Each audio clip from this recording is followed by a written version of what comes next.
দর্শক, আজকের আমাদের এই বিশেষ আলাপচারিতার আমন্ত্রিত অতিথি নিহার সিদ্দিকী, যিনি একজন অত্যন্ত স্বনাম খ্যাত ফটো সাংবাদিক। আমি তাকে একজন আলোকচিত্র শিল্পী হিসাবে অভিহিত করি।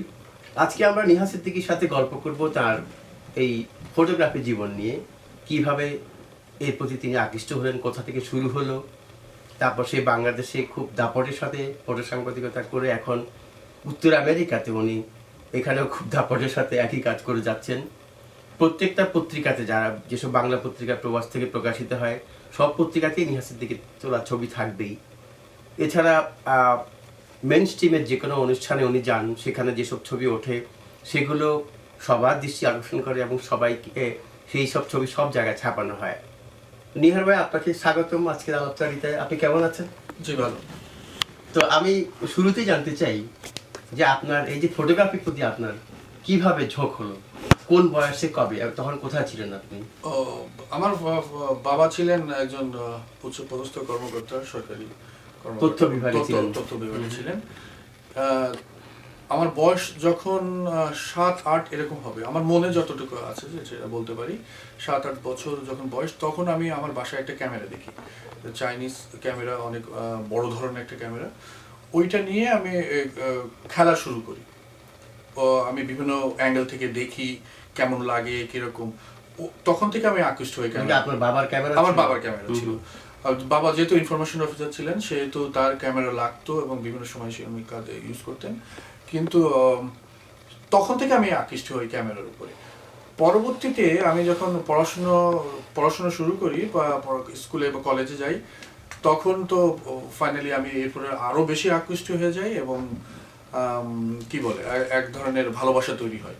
তারপর থেকে তো শুরু। এবং আমাকে যারা সাহায্য করেছেন, নাম করা ভালো কিছু ফটোগ্রাফারের সাথে আমার সান্নিধ্য এসছে, আমি তাদের কাছে গেছি, তারা আমার উস্তাদ হিসেবে আমি যাদেরকে আখ্যায়িত করতে পারি। আপনি মানে পত্রিকায় ফটো সাংবাদিকতা কবে শুরু করেন? আমি 85-86 এর দিকে আমি প্রথম আমি আমার দেশের বাড়ি খুলনাতে, আমি ওখানে একটা পত্রিকাতে জয়েন করি 85-86 এ। জয়েন করার পরে আমি ওখানে 2-3টা পত্রিকায় কাজ করি। পরবর্তীতে আমি ঢাকায় চলে আসি। ঢাকাতে এসে কোন সালে ঢাকায় আসেন? আমি 93-94 এর দিকে ঢাকায় চলে আসি। তখন আমি প্রেস ক্লাবে যাই, ঢাকার বিভিন্ন খুলনার একটা পত্রিকার প্রতিনিধিত্ব করি। তখন আমি ব্রো চিফ হিসেবে কাজ করি। তখন ফটোগ্রাফিতে আমি ঢাকার যে পরিমণ্ডল, সেইখানে সম্পৃক্ত হয়ে যাই। তাতে করে আপনি তো ইত্তেফাকে রোববারে সবখানে কাজ করেন? জি, আমার শুরু হয় ইত্তেফাক গ্রুপ থেকে। ওকে ঢাকাতে আমি চান্স পেয়ে যাই, একটা ইন্টারভিউর মাধ্যমে চান্স পেয়ে যাই। ওরা আমার কার্যক্রম দেখে তারা আমাকে চাকরি দেন আর কি। তো প্রথমে আমি কাজ করি রোববারের চিফ ফটোগ্রাফি হিসেবে কাজ করা শুরু করি এবং পরবর্তীতে ইত্তেফাক এবং নিউ নেশন, যেহেতু কম্বাইন্ড তারা একসঙ্গে গ্রুপ ছিল, সেহেতু সব ক্ষেত্রে আমাকে কাজ করতে হয়েছে। এবং আমি বলবো না দাপটের সঙ্গে, কিন্তু আমি অনেক ভালো কাজ করেছি। তখন বন্ধু মহলে অনেক সুনাম ছিল। এটাই আমার শুরু আর কি। তখন তো আপনি ফটোগ্রাফি করতে গিয়ে পত্রিকার জন্য আপনি মার খেয়েছেন, মানে মানে আপনার ছবি পুরো মানে 8 কলাম ছাপানো হয়েছিল, সেই গল্পটা বলুন। এটা একটা অবিশ্বাস রকম ঘটনা। এটা হচ্ছে 96 এ, যেটা দিয়ে আপনি লাইভ 96 এ আমি তখন ইত্তেফাকে জয়েন করি বা রোববারে আমি কাজ করি। 96 এ একটা কনসার্ট হয় ইনডোর স্টেডিয়ামে। একটা কনসার্ট হয়। সেই কনসার্টে আমার দায়িত্ব পড়ে ওখানে কভার করার জন্য। আমি যাওয়ার পরে আমি দেখি যে সন্ধ্যার দিকে যখন আবার শুরু হবে, তখন মিরপুরে কিছু ছেলে তারা হলের ভিতরে ঢুকতে চায় এবং পুলিশের সঙ্গে তাদের একটা মারদাঙ্গা হয়। বেসিক্যালি আমরা তো সাংবাদিক, আমরা এইগুলো কভার করার জন্য ব্যস্ত থাকি। সেই অর্থে আমি সেই সময়ে বাইরে কিছু ছবি নিয়ে ফেলি। যখন টিয়ার গ্যাস মারা, কেউ ইট মারতেছে বা এই ধরনের কোনো অ্যাকশন ছবি আমি নেওয়ার চেষ্টা করি। এবং সেই সময় একটা গুরুত্বপূর্ণ ছবি আমি নিয়ে ফেলি। সেটা হচ্ছে যে একজন সাংবাদিককে পুলিশ কর্মকর্তা বা পুলিশেরা তারা খুব বেদম পিটাচ্ছে। তো দূর থেকে আমি দেখে এটা আমি আর করতে পারি নাই, মানে এটা আমি বলি এটা মিস করলে আমার জীবন অনেক বড় কিছু মিস করব। সো আমি এটা টেক করি, আমি নিয়ে এটা, এবং নেওয়ার পরে যেটা ঘটনা ঘটলো যে পুলিশের অন্য যারা আছে তারা বলে স্যার ছবি তো ওকে মেরে তো লাভ নাই, ছবি তো নিচ্ছে আরেকজনকে, ওকে ধরেন। তারা আমাকে চার্জ করলো এবং আমি সেখান থেকে পালাই ইন্টার স্টেডিয়ামের মধ্যে চলে যাই। কোন রকম ভাবে আমি তখন তো আমাদের এখানে এখন যে ডিজিটাল, সেই ডিজিটাল তো তখন ছিল না, তখন ছিল ফিল্মে। সো ফিল্ম কিভাবে কি করা যায়, মাথার মধ্যে চট করে বুদ্ধি এসে গেল, ফিল্মটা আনলোড করে আমি আমার গোপন একটা জায়গায় রেখে দিলাম। আনবিলিভেবল। সো গোপন একটা জায়গায় রেখে দিলাম এবং আরেকটা ফিল্ম লোড করে আমি ভিতরে ঘোরাঘুরি শুরু করলাম। তারপরে অনেক রাত 8টা 8:30টার দিকে আমি ওখান থেকে এক অর্থে পালায় চলে আসি, এসে মিরপুর একটা স্টুডিওতে ল্যাবে সেখান থেকে ছবিগুলো প্রিন্ট করে এবং সোজা জনকণ্ঠে চলে যাই।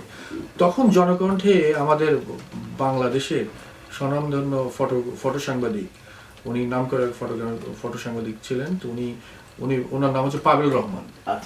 ওনাকে এই ছবিগুলো দেওয়া হয় এবং উনি এটাকে সিলেক্ট করে, তখন তোয়াব ভাই ছিলেন সম্পাদক, তোয়াব ভাইকে দিলে তোয়াব ভাই এটা অ্যাপ্রুভ করলেন এবং পরের দিন সকালে দেখলাম যে 8 কলম পুরো পাতা জুড়ে 8 কলম পত্রিকা, 6 কলম ছবি, বিশাল বড়, বাই নেম, আমার নেম। সো এটা ছিল আমার একটা উত্থানের একটা প্রথম সিঁড়ি। তখন জনকণ্ঠ বাংলাদেশের সেরা একটা পত্রিকা, সেই এটা 96-এ। এবং এই ছবি দিয়ে আমার উত্থান। এবং আমি ওই সময় যে আমাকে চার্জ করছিল, আমি আহত ছিলাম, অনেকেই সমবেদনা জানিয়েছেন, প্রেস ক্লাবে গেলে অনেকেই বাহবা দিয়েছেন, যেহেতু এটা আমার উত্থানের একটা বড় পথ ছিল। এর অবিশ্বাস্য রকম একটা ঘটনা, আমি জীবনে এটা ভুলবো না। আপনার আমেরিকা আসাটা কিভাবে হলো? এটা একটা বিশাল ঘটনা। এটা ঘটনা হলো যে আমি 98-এ আসার মনস্থির করি। তার ঘটনা হলো যে আমার একটা এক্সিবিশন ছিল, আমার লন্ডনে একটা এক্সিবিশন, সেই এক্সিবিশনে পার্টিসিপেট করি এবং সেখানে আমার ভিসা হয়ে যায় এবং আমার তাদের সাথে সবকিছু কাগজপত্র এবং আমার ফটোগ্রাফিক সবকিছু আমাদের ঠিকঠাক হয়ে যায়। ইন দ্য টাইম আমাকে আমার বোন বলে যে তুই তাহলে আমেরিকা থেকে একটু ঘুরে আয়, এরকম একটা জিনিস। তো আমি এম্বাসিতে গেলাম, গেলে তারা দেখে প্রথমবার আমাকে ভিসা দিল না। আমি খুব মন খারাপ হয়ে গেল যে আমি ভিসা পেলাম না, লন্ডনের ভিসা, বাইরের ভিসা আছে, কিন্তু আমাকে কেন ভিসা দেওয়া হলো না। নেক্সট উইক এটা বাই ফোর্স, একদম আমার পার্সোনাল এবং ইসের জন্য বাই ফোর্স কেন আমাকে ভিসা দেওয়া হলো তার জন্য। সেই সময় ভিসা ইজ ভেরি টাফ। আমাদের সাংবাদিক বন্ধুরাও তখন আসতে জানতেন না বা আসতে পারতেন না, বা তারা ট্রাই করতেন না যদি না দেয়। সো আমার একটা ছিল সেটা যে কেন আমাকে ভিসা দেওয়া হলো না, সেই অর্থে আমি এমবাসিতে আবার যাই এবং আবার অ্যাপ্লাই করি এবং তারা আমাকে প্রশ্ন করে এবং আমি তাদেরকে জিজ্ঞাসা করেছিলাম যে তুমি আমাকে কেন ভিসা দিবে না, কি রিজন সেটা আমার জানাতে হবে লিখিত, আমরা অফিসকে জানাবো। দেন তারা একটু চিন্তা করে আমাকে ভিসা দিয়ে দেয়। এটা আমার একটা বিশাল ব্যাপার। এবং ভিসা নিয়ে আমি আমেরিকাতে প্রথমে লন্ডনে ওখানে যাই, ওখানে এক্সিবিশন শেষ করে তারপরে আমি নিউ ইয়র্কে চলে আসি। নিউ ইয়র্কে আসার পরে তো কাজ শুরু করি নিউ ইয়র্কে। আচ্ছা, আপনি তো মানে বিনোদনের ক্ষেত্রেও প্রচুর বিনোদন সাংবাদিকতা, যেটা আর কি মানে অনেক নায়িকা আপনার হাত দিয়ে তৈরি হয়েছে, গল্প করবেন না ব্যাপারে? এটার একটা ভালো দিক আমি বলবো, কারণ আপনি রোববারে ছিলাম, আমার বিনোদন একটা পেজ পাতা ছিল, সেটার আমাকে দায়িত্ব দেওয়া হয়। এবং তুষার ভাই সম্পাদক ছিলেন, আমাদের নীরু ভাই ছিলেন এটার নির্বাহী সম্পাদক, এবং আমার কাছে নীরু ভাই আমাদের মাঝে নাই, কিন্তু আমি তাকে ফিল করি। এনিওয়ে, সো আমি ওই ক্ষেত্রে চলার ক্ষেত্রে আমি বিনোদন পাতা দেখার ক্ষেত্রে বিভিন্ন নায়িকা, ব্যান্ড শিল্পী, মডেল, এদের সাথে আমার একটা সখ্যাতা হয় এবং রিলেশন হয়, এবং যাতে করে আমি বিভিন্ন মডেলদের ছবি তোলা, নায়িকার ছবি তোলা, তারপরে অনেক ছবি তুলেছি যাদের এখন আমার কাছে মনে হচ্ছে যখন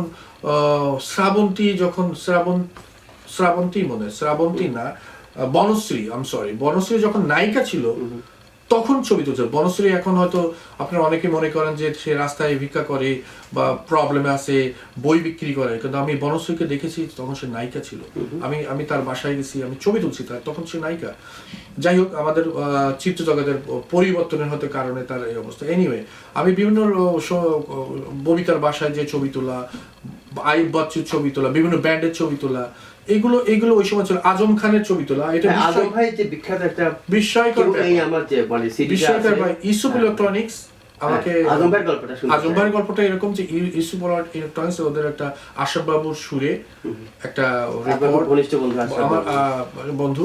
কিন্তু ইউসুফ ইলেকট্রনিক্স, নিউ মার্কেটে ইউসুফ ইলেকট্রনিক্স একটা রেকর্ডিং স্টুডিও, তারা স্টুডিও ঠিক না, রেকর্ডিং প্রযোজনা করে তারা। তা আমাকে বললো যে আপনাকে এই আজম খানের কিছু ছবি তুলে দিতে হবে, যেহেতু তার একটা সলো ক্যাসেট, তখন ক্যাসেট ছিল, ক্যাসেট বেরোচ্ছে, আপনি করতে পারেন। ঠিক আছে, আমি সাদরে গ্রহণ করলাম। এবং গুলশানের একটা বাসায় তার একটা ভিডিও শুট, তখনকার video shoot very tough, but video shoot এবং ফটোগ্রাফির জন্য তারা অ্যারেঞ্জমেন্ট করে আর কি। তখন আমি ওই বাসায় যাই, আমি যে ও কিছু ছবি তুলি আজম ভাইয়ের, এবং তার থিমের উপরে কাজ করার চেষ্টা করি। ওই ক্যাসেটের নাম ছিল কেউ নেই আমার। এখন আজম ভাই সোফায় বসে বেহালা বাজাচ্ছেন, বিভিন্ন অ্যাঙ্গেল দিচ্ছেন, কিন্তু কেউ নেই আমার এই থিমটা আমার কাছে পছন্দ মনে পড়তে হচ্ছে না। তখন আমি আজম ভাইকে রিকোয়েস্ট করি, আজম ভাই একটু বাইরে আসেন, একটু মাঠে যাই, দেখি ছবি তোলার চেষ্টা করি। তখন আজম ভাই বলেন ঠিক আছে। বাইরে যাওয়ার পরে বাড়ির পিছনে ব্যাকইয়ার্ডে আমি যাওয়ার পরে দেন আজম ভাই আমার তখন মাথায় একটা বুদ্ধি খেলে গেল, কি করা যায়। আজম ভাইকে বললাম, আজম ভাই আপনি এখানে মাটিতে শুয়ে যান। তো সে বলে কি বলো তুমি, আমি মাটির মধ্যে শুয়ে যাবো? না, শুয়ে যান। সে আমার কথা মতন ঠিকই সে মাটির শুয়ে যান। আমি গাছে উঠলাম, উঠে গাছ থেকে উপর থেকে একটা ছবি নিলাম, মানে হাত পা এরকম ভাবে ছড়ানো, এবং এইটা এই উপর থেকে ছবি নিয়ে এটাই সিডি কাভার এবং পোস্টার ঢাকা শহরে ভরে গেল, এবং অনেক অনেক হিট ছিল তখন। তখনও আমার নামের একটা, ওই মহলটাই আমার একটা নামের একটা পরিস্থিতি তখন চলে আসলো। আপনার ছবি দিয়ে তো আরো অনেকের সিডি, হ্যাঁ, এটা নিউ ইয়র্কে তো অনেকগুলো এবং ঢাকাতে অনেক সিডি কভার এটা আমি করেছি। আমার মনে হয় যে নিউ মার্কেটের ওই ইউসুফ ইলেকট্রনিক্স এর কথা বলতে গেলে আমার মনে হয় আমি যখন ছোট ছিলাম, যখন ক্যামেরা শুরু করি, তখন নিউ মার্কেটের একটা দোকান থেকে আমি কম দামে ফিল্ম কিনতাম। কম দামে বলতে এফডিসি থেকে যে ফিল্মগুলো চুরি করে এনে বিক্রি হতো, যেমন 35-20 টাকা দিয়ে তখন ওই ফিল্ম কিনে ওইটা দিয়ে এক্সপেরিমেন্ট করতাম, ছবি তুলতাম। এটা মানে বিশাল ব্যাপার। ওই সময় পয়সা নাই, তারপরে ক্যামেরা নাই, অনেকের ক্যামেরার কোনো ইয়ে নাই, কিন্তু আমার ওই সময় ক্যামেরা ছিল, মানে পয়সা কম ছিল। ভালো ক্যামেরা কবে কিনলেন? আমি ভালো ক্যামেরা ঢাকাতেই আমি ভালো ক্যামেরা ছিল, মোটর ড্রাইভ বলেন, ভালো লেন্স বলেন ছিল। নিউ ইয়র্কে আসার পরে আমার যেহেতু স্বাচ্ছন্দ্য, পয়সা করি, ইনকাম করি এখানে ভালো, যাতে আমার সেই আশাটা পূরণ হলো, এখানে ভালো ক্যামেরা। এখন কোন ক্যামেরা? আমি 5D Mark III ইউজ করি। যারা প্রাইম ক্যামেরা, এটা সবাই ইউজ করে, এখানে ফটো জার্নালিস্ট যারা তারা ইউজ করে, এবং খুবই ভালো ক্যামেরা। এবং নিউ ইয়র্কে সাংবাদিকতা করতে গিয়ে আপনি তো পুলিশের আইডি, তারপরে আপনার এনওআইপি, যে আপনার গাড়ির নাম্বার প্লেট, এগুলো ব্যবহার করেন। এটা তো আর হুট করে পাওয়া যায় না, খুব সহজ ব্যাপার। কিভাবে হলো এটা বলেন? এটা একটা আরেকটা ঘটনা। এটা কি মানে এটা সুবিধা অনেক, অসুবিধা কোনো কিছু নেই। কিন্তু আমার কাছে অবশ্যই সেরকম একটা ঘটনা, আমি 98 আসার পরে 99-এ একটা অনুষ্ঠান, ম্যানহাটনে একটা অনুষ্ঠান হয়, সেটা ইন্ডিয়ানদের একটা অনুষ্ঠান, যেটা ওরা প্যারেড বলে, প্যারেড। সো ওই প্যারেডের আমি কাজের শেষে আমি মনে করছি এইসব জিনিস আমি মিস করি না কখনো। বিভিন্ন শিল্পীরা আসে, তারপরে ফিল্ম স্টাররা আসে, তো এদেরকে সরাসরি দেখা যাবে এরকম। আমি ক্যামেরা নিয়ে চলে গেলাম, যে ছবি তোলা শুরু করলাম। আমি দেখি যে ইন্ডিয়ান শিল্পী, যারা নাম করা শিল্পী, তারা আসছেন, এবং সাথে মেয়র, সিটি মেয়র, তখনকার সিটি মেয়র তো আসতেছেন। আমার 2টা ক্যামেরা, জ্যাকেট, আমি মনে করি এনাফ ফর দ্যাট। ঢাকাতে যেরকম একটা ক্যামেরা, একটা জ্যাকেট থাকলে সাংবাদিক হয়ে গেল। যাই হোক, এটা কোনো খারাপ কিছু না, কিন্তু আইডেন্টিটি তো রক্ষা করে। আপনি তো বলতে পারেন যে আমি সাংবাদিক। তো সেই অর্থে সেরকমই একটা পদক্ষেপ নিয়ে আমি ভিতরে চলে গেলাম। এটা ছিল পার্ক এভিনিউতে। তো সেই পার্ক এভিনিউ, তো সেই অর্থে আমি চলে গেলাম সেখানে, ছবি তোলা শুরু করলাম। এবং কিছু সময় পরে আমি যখন মেয়রের খুব কাছাকাছি তখন দুজন পুলিশ এসে আমাকে বলে গো আউটসাইড। সো আমি একটু ভড়কে গেলাম, তো আমাকে বললো, বলে গেলাম, তো আমি ওটাকে ইগনোর করে আবার ছবি তোলা শুরু করলাম। মিনিট 5 পরে তারা আবার আসলো, আরো দুজন এসে বললো ইউ গো আউটসাইড। তো আমি মনে করলাম যে তারা কি আমাকে বলছে না আমার পিছনে যারা কেউ আছে তাকে বলছে। তো আমি পিছন ফিরে দেখি কেউ আছে কিনা, বলে কেউ নাই। তখন আমি বুঝি যে আমাকেই বলছে মনে হয়। সেবারও আমি ইগনোর করলাম, আমি মনে করলাম যে না এটা আমাকে না। তার টাইমে তারা আমাকে সুযোগ দেয় নাই, তারা আমাকে জাস্ট ধরে ফেলে দিত। তো সে ফেলে দেওয়ার পরবর্তীতে আমি নিজেই বুঝতে পারি না যে ঘটনাটা কি। ঢাকাতে তো সম্ভবই না, একজন পুলিশ না, এই দেশে নতুন অনেক কিছু জানি না, কিন্তু আমার কাছে বোধগম্য হলো না যে কেন এটা হলো, কি কারণটা। তখন আমি ওই অবস্থায় আমি ভিতরে না যে ছবি না তুলে মন খারাপ করে চলে আসলাম। আমাদের এখানে তখন সাংবাদিক ছিলেন জাসির ভাই, আনিসুল হক জাসির, উনি আর ঢাকাতে আছেন। তো জাসির ভাইকে ঘটনাটা আমি চুরি করে শেয়ার করলাম, যে কেউ না জানে যে পুলিশ এভাবে আমাকে মনে দুঃখ করে শেয়ার করলাম যে জাসির ভাইকে, যে জাসির অনেক আগে থেকে এখানে সাংবাদিকতা করেন সেহেতু। তো তাকে বলার পরে নিয়ে আপনি তো ভুল করছেন। আমি কেন? আপনার তো পুলিশ আইডি নাই। পুলিশ ডিপার্টমেন্ট আপনাকে একটা আইডি দেয়, যে আইডি আপনি পুলিশ ব্যারিকেড আপনি ভাঙতে পারবেন, ফায়ার ডিপার্টমেন্ট আর পুলিশ ব্যারিকেড ভাঙতে পারবেন, আপনি ভিতরে যেতে পারবেন। সো ওদের আইডিটা না হওয়া পর্যন্ত আপনি কাজ করতে পারবেন না। সো দেন আমি ট্রাই করলাম যে how to make it. So আমি ইন্টারভিউ করলাম, আমি পুলিশ অ্যাপ্লাই করলাম, পুলিশ ডিপার্টমেন্টে গেলাম, তারা আমি ইন্টারভিউ করলো, এবং ইন্টারভিউ করার পরে পুলিশ আইডি দিল। কোন পত্রিকা থেকে আপনি জয়েন করেছেন? আমি তখন এখন সময় কাজ করি, এবং এটা ছিল 2000 সালে, এরকম আমার মনে হয় 2000 সালে শুরু করি। তো এই আইডিটা পাওয়ার পরে আমি বেনিফিটটা দেখলাম, আমি অবিশ্বাস্য রকম চেঞ্জ বলতে, আমি কোনো অনুষ্ঠানে গেলে কোনো ধকল নাই, কোনো পুলিশের কোনো ব্যারিকেড নাই, রাজার মতন যাই ছবি তুলি। আমি যেরকম প্রেসিডেন্ট এবং আমেরিকার প্রেসিডেন্ট তার অনুষ্ঠান, তার কভার করা, এখানেও যেতে পারছি। গত প্রেসিডেন্ট ছিলেন আমাদের, আমেরিকার প্রেসিডেন্ট ছিলেন, গত প্রেসিডেন্ট ছিলেন না, তার আগের প্রেসিডেন্ট ছিলেন আমাদের ক্লিনটন, এবং তার অনুষ্ঠান আমি কভার করতে পেরেছি শুধুমাত্র পুলিশ আইডির জন্য। কারণ তারা দেখছে যে এরকম, আমি ওই সময় একটা জিনিস দেখলাম যে আমেরিকান ক্যামেরাম্যানরা যারা তারা কত সিস্টেমিক ভাবে কাজ করে, সিস্টেমেটিক ভাবে কাজ করে এবং সুন্দরভাবে কাজ করে। সেটা হলো যে তারা একটা জায়গা নির্ধারণ করে, সেই জায়গায় দিয়ে দেয়, আপনি সেখান থেকে ছবি তুলবেন। তো সেই ক্ষেত্রে আমি সেখানেও এরকম, তো ওই সময় আমাদের কিছু ফ্রেন্ড হয় এখানে, আমেরিকান মেইন স্ট্রিমের ফটোগ্রাফার সঙ্গে আমার পরিচয় হয়, তাদের সাথে লেনদেন হয়, অনেক ফটোগ্রাফি। নিউ ইয়র্ক পোস্ট, আমার একবার একটা ছবি ছাপা হলো নিউ ইয়র্ক ডেইলি নিউজ না, এটা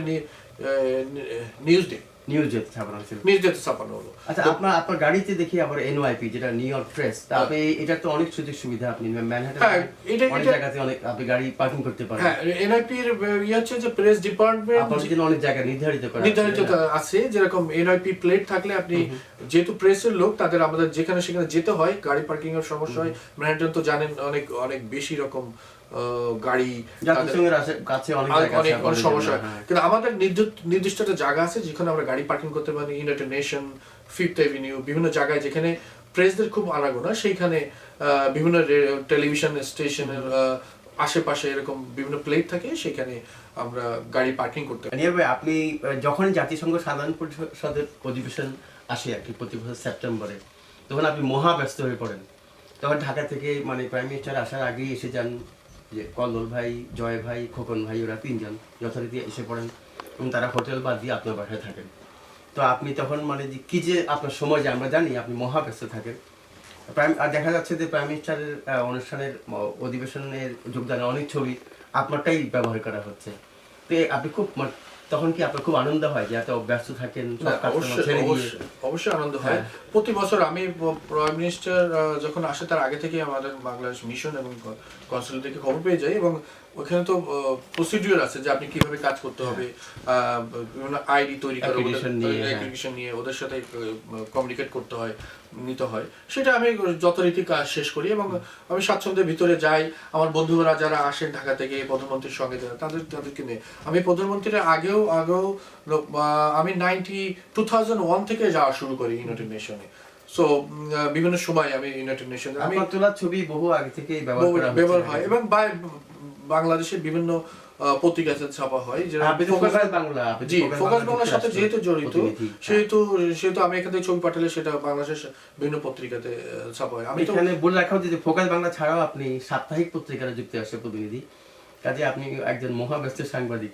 আচ্ছা, আপনি এইসব ছাড়াও আপনাকে এখানে আমাদের উত্তর আমেরিকার যেটা সবচেয়ে বড় অ্যাওয়ার্ড যেটা হয়, মানে ঢালিউড অ্যাওয়ার্ড, তারপরে হচ্ছে এনআরবি অ্যাওয়ার্ড, তা আপনি এইসব অ্যাওয়ার্ডের সাথে বহু বছর ধরে জড়িত।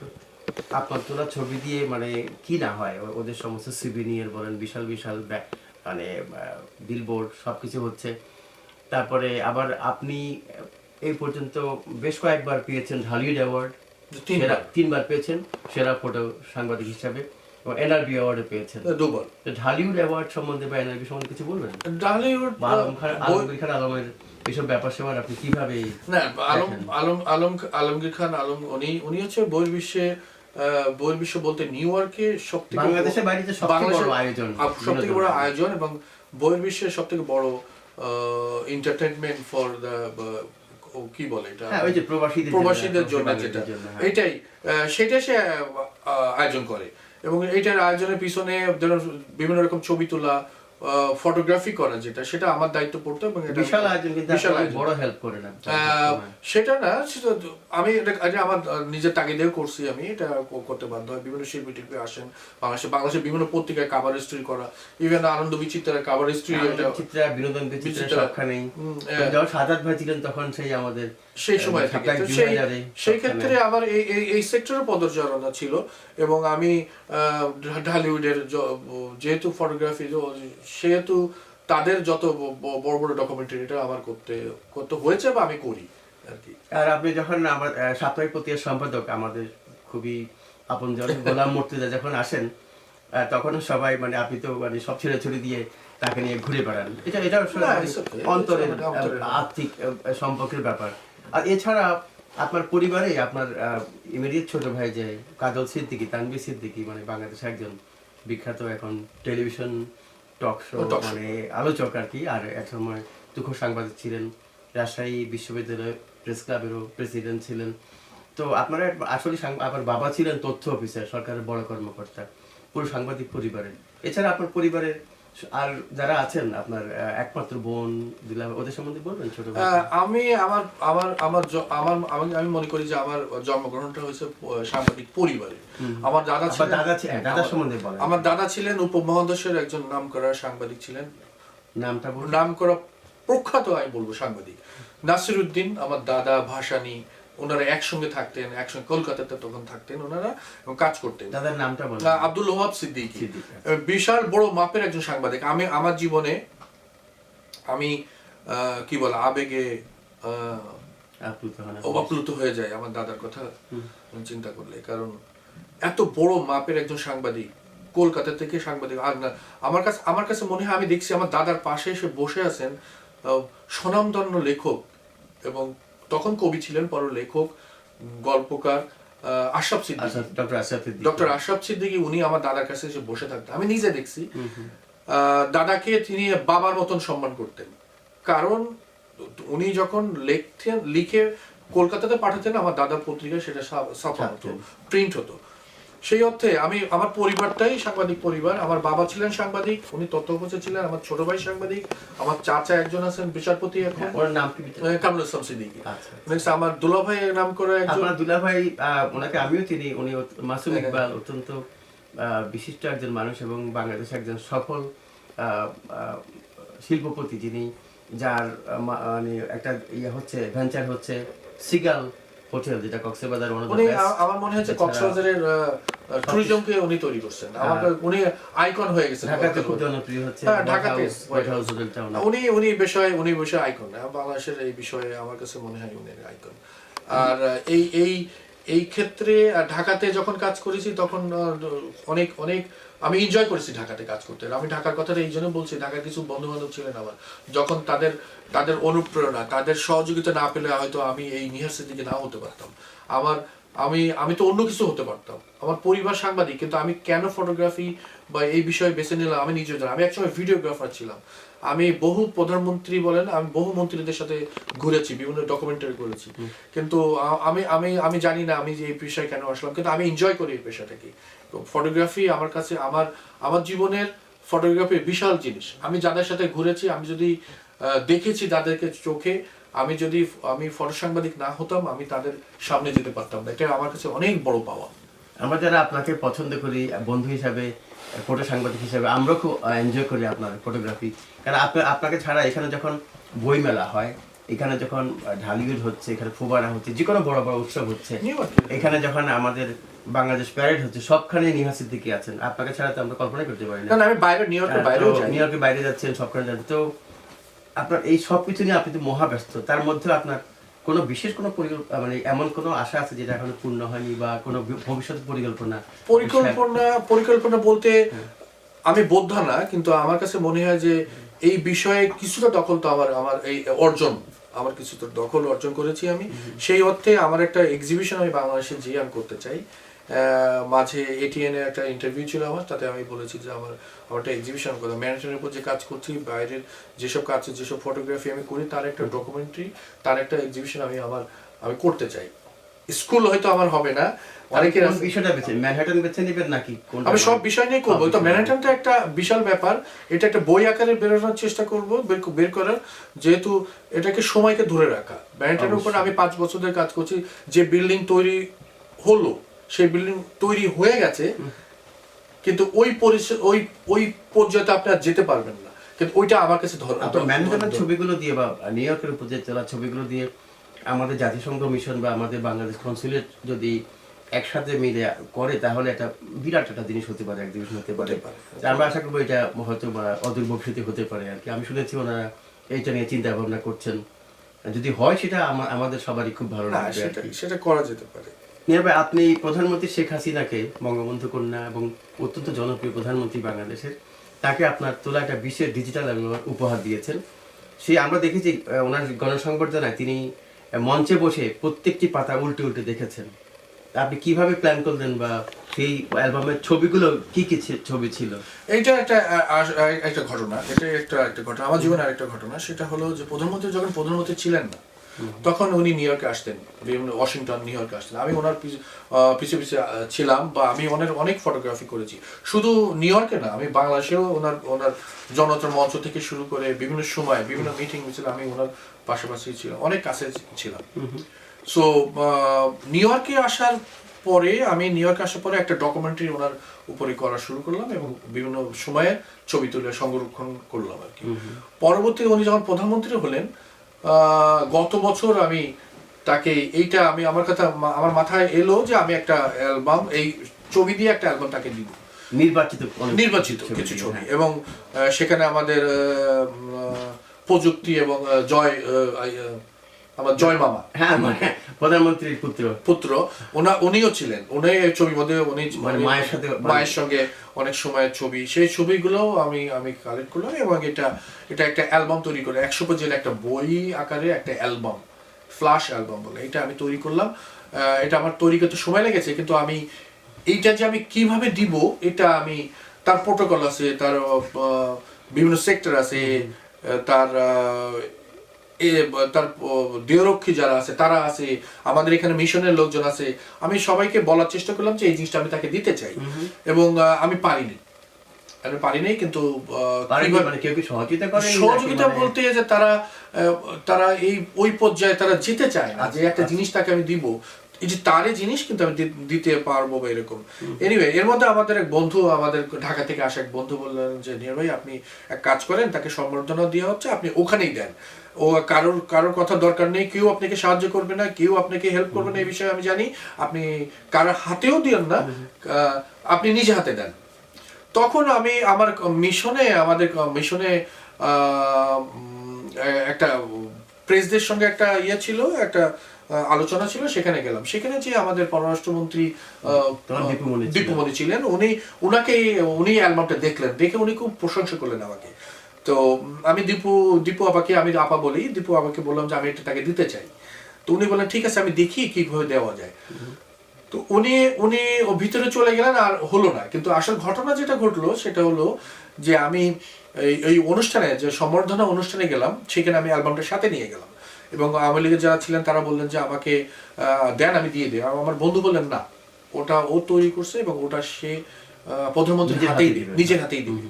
সো আমি অনেক চেষ্টা করার পরে পারিনি। সামনে যখন বসে ছবি তুলছি তখন কাকতালীয় ভাবে আমি দীপু আপার সঙ্গে আমার চোখাচোখি হয়ে যায় এবং আমি তাকে ইশারা করি যে আমি এই জিনিসটা তাকে দিতে চাই, আপনি তাকে বলেন। যেহেতু তিনি দীপু প্রধানমন্ত্রীর পাশে বসেছিলেন, সেহেতু আমার সফল হলো, যেহেতু উনি বললেন যে আমি চোখে দেখলাম যে উনি প্রধানমন্ত্রীকে কানে কানে বলছেন যে ও একটা জিনিস আসছে, অ্যালবাম আনছে, দিতে চায়। এবং প্রতিবারই সেশন যখন হয় ইউনাইটেড নেশনের, প্রতিবারই এখানে কিন্তু প্রধানমন্ত্রীর জন্মদিন হয়। তো আমাদের দেওয়ার তো তার কিছু নাই, আমার তো কিছু দিতে পারি না। তখন আমি দীপু আপা কানে কানে বললেন যে ও একটা জিনিস আছে, ছবি আপনি তোলেন বেশিরভাগ সময়। হ্যাঁ, অনেক জন্মদিন ছবি আমিও তুলেছি, এটা ঠিক আছে। তো আমি কানে কানে বলার পরে দেখলাম যে উনি আমাকে ডাক দিলেন, প্রধানমন্ত্রী নিজে ডাক দিলেন। আমি কাছে যেতে চেলাম, কিন্তু দেখলাম যে দুই পাশ থেকে সিকিউরিটি 5-6 জন চলে আসছে, খুব স্বাভাবিক। তো প্রথমত নিজে বললেন না ঠিক আছে তোমরা থাকো, ও আমাকে একটা জিনিস দিতে চায়। তখন আমি অবশ্যই সব গর্ববোধ করলাম। আমি তাকে হাতে দিলাম এবং দিয়ে বললাম যে এটা আপনার জন্মদিনের উপহার। উনি হাসলেন এবং উনি পুরো অনুষ্ঠানটাই আমার মনে আছে যে আপনিও তো ছিলেন মনে হয়, পুরো অনুষ্ঠানটাই উনি পৃষ্ঠা উল্টা দেখছেন এবং আমার মনে হয় উনি অনেক পুরানো স্মৃতি উনি খুঁজে পেয়েছেন তার ভিতরে। তো এটা আমার জন্য একটা বড় পাওয়া। ওই সময় যিনি পেয়েছেন তার জন্য অনেক বড় পাওয়া মানুষ হিসাবে। প্রধানমন্ত্রী ছাড়া তো উনি তো মানুষ, তাই না? উনি পছন্দ করেন, উনি এইসবগুলো পছন্দ করেন, উনি সাংবাদিকদের অনেক পছন্দ করেন। এবং ছেলের সাথে যারা আমাদের নর্থ আমেরিকা যারা আওয়ামী লীগের নেতা আছেন অনেকের সাথেই অনেক চমৎকার সব ছবি। নিহার ভাই, আপনার সাথে গল্প করতে গেলে তো মানে এমন কত কথা আছে, ঘটনা আছে যে কখনো শেষ হবে না। তারপরেও মানে এখন এই পর্যায়ে এসে আমাদেরকে শেষ করতে হবে, কিন্তু এই যে আপনার সাথে কথা বললাম এতক্ষণ, আমরা মানে দুজন পাশাপাশি বসলাম, অনেক স্মৃতি রচিত হলো। তো আপনাকে ধন্যবাদ জানিয়ে খাটো করবো না, আপনি কি বলে শেষ করবেন? আমি ফটোগ্রাফিতে আমার মনে হয় যে আরো আসা উচিত। নতুন প্রজন্ম যারা আসবে তারা আমাদের চেয়েও অনেক অনেক বেশি পরিমণ্ডল পাচ্ছে এখন ডিজিটালে, অনেক বেশি ক্ষেত্র তাদের হাতে, তারা অনেক কিছু এক্সপেরিমেন্ট করতে পারে, অনেক কিছু তারা হাতে এখন। আমি চাই যে নতুন প্রজন্ম যারা তারা এই বিষয়ে আসুক এবং তাদের জন্য দোয়ার খোলা। বিশাল ব্যাপার একটা এই বিষয়ে যারা কাজ করেন তারা ফিল করেন এই জিনিসটা কি। আমি চাই যে নতুন প্রজন্ম আরো আসুক এই বিষয়ে, এই সেক্টরে কাজ করুক, বিশ্বকে জয় করুক। আপনাকে অনেক ধন্যবাদ, জয়।